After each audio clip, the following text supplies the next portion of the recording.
key to distortion on the bass is completely different than it is to guitar. When you distort a guitar sound, as most people will know, you want to distort the whole sound.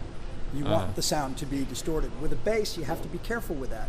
Using a normal distortion box on a bass will make things very muddy, and then you lose your fundamental, you lose your tightness, you lose the big picture, basically, with bass guitar. So with this thing, the way that it nails certain frequencies and doesn't disturb the fundamental, unless you want to disturb the fundamental, but you have the capability of leaving that fundamental alone and retaining your low end, retaining your impact, your punch, your clarity, your overall tasty bass goodness, and then distorting where you need to and how you need to.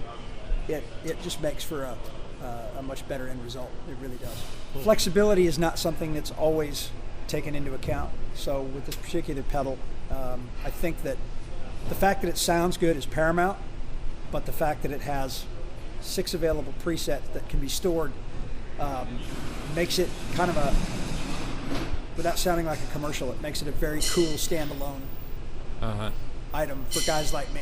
That I know I've got the flexibility that I need, that I can take those sounds and I can use them on the fly. I can program them into this system that I've got and know that I'm going to get the same cool sounds and that I can change them and not have to have 6 pedals, you know, that do the same thing. I use 4 presets of the 6 that are available on the multi-wave bass distortion pedal, and going down this list, we use it on Animal, we use it on Foolin', we use it on Rock On, Rocket, Pour Some Sugar on Me, and Rock of Ages.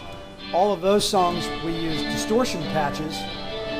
For the rest of the set, we use the first preset, which is set up in the clean boost function with just a tiny bit of low end added and a little bit of clean gain added, and it just makes the sound go from bigger to biggest. And it's a very pleasant little addition to the big picture. It just allows the bass to really breathe. It opens it up and really lets it breathe. Our front of house engineer is also the band's producer, so he's been sort of working with me all along the way, and he's very, very happy with the sound as well. As I said, we use the clean boost on primarily all of them, with the exception of the Animal and Foolin' presets are very similar.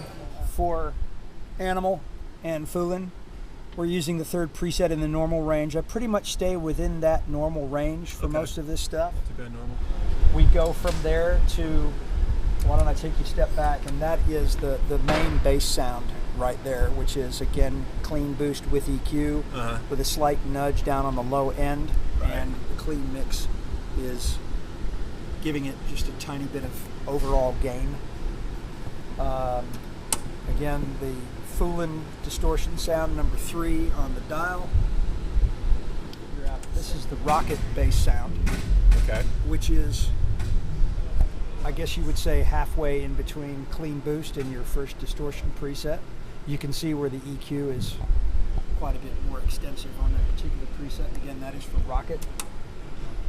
Sugar is the same distortion. Pour Some Sugar on Me is the same distortion with a flat EQ, but with a more pronounced distortion mix on it.